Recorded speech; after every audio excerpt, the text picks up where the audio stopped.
मेरा भी एक सवाल है पूछो। कि इमरजेंसी में थी मैं और एक पेशेंट आई वहाँ पे और उसका जो पल्स रेट था वो 160 से 170 के बीच में था, लेकिन मैं समझ नहीं पाई कि इसको मैनेज कैसे करना है।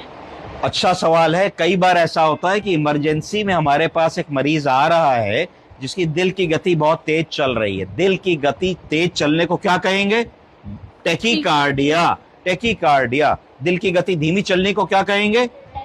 ब्रेडिकार्डिया। तो अगर हमारे पास मरीज आए जिसको टेकीकार्डिया हो रहा है या पेल्पिटेशन हो रहा है, धड़कन बढ़ी हुई है, तो उससे भी सबसे पहले हम हिस्ट्री लेने की कोशिश करेंगे कि ऐसा तो नहीं है कि कोई इनको हार्ट की बीमारी हो, कभी इनका ईसीजी पहले तो नहीं हुआ। मरीज से पूछेंगे कभी आपकी धड़कन मिस तो नहीं होती है, पेल्पिटेशन तो नहीं होता, मिसबीट तो नहीं हो रही, पहली बार हो रहा है, ऐसा बार बार होता है, ब्लड प्रेशर, डायबिटीज, थायराइड की कोई बीमारी तो नहीं है।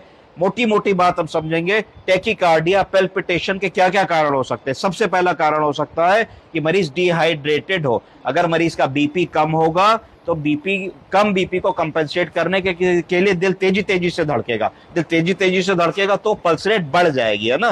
तो सबसे पहले समझेंगे कि कोई लूज मोशन, उल्टी, गैस्ट्रोएंटेराइटिस, दस्त तो नहीं हुआ। उस मरीज में भी 3D पल्स होगी, पल्स बहुत तेज तेज चलेगी। तो पहला काम है कि वॉल्यूम डेप्लेशन तो नहीं है, शरीर का पानी तो नहीं निकल गया जिसकी वजह से टेकीकार्डिया हो रहा है। पहली बात दिमाग में आएगी। अगर ऐसी बात दिमाग में आ रही है तो सबसे पहले हम एक रिंगर लैक्टेट की 500 ml की 1-2 बोतलें उसको तुरंत लगा देंगे। अगर वॉल्यूम डेप्लेशन के कारण होगा तो देखोगे मॉनिटर में धीरे धीरे पल्स तुम्हारी सेटल होने लगेगी।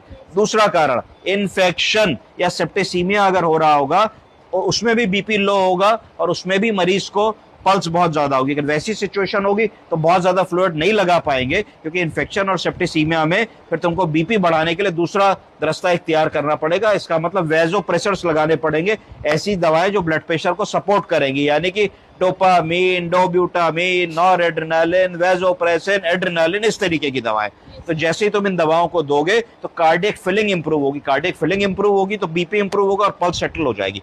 तीसरी कॉमन चीजें देखोगे, ऐसा तो नहीं कि मरीज को 105 बुखार है, मरीज जल रहा है तो भी बुखार आ सकता है, पल्स बढ़ जाएगी। तो तुम उसमें कोल्ड वाटर स्पंजिंग करोगे, बुखार की हिस्ट्री लोगे, समझोगे कि भाई कब से बुखार आ रहा है, क्या आ रहा है, क्या नहीं आ रहा है, क्या पट्टी करने से बुखार कम हो रहा है। इसमें भी फ्लूइड का रोल है, हाइड्रोथेरेपी का रोल है। अगर मरीज को ठंडे पानी की चद्दर से ढक दोगे, माथा पोछोगे, करोगे, पंखा चला दोगे, बर्फ से पट्टी करोगे तो भी उसकी पल्स जल्दी से कम हो जाएगी।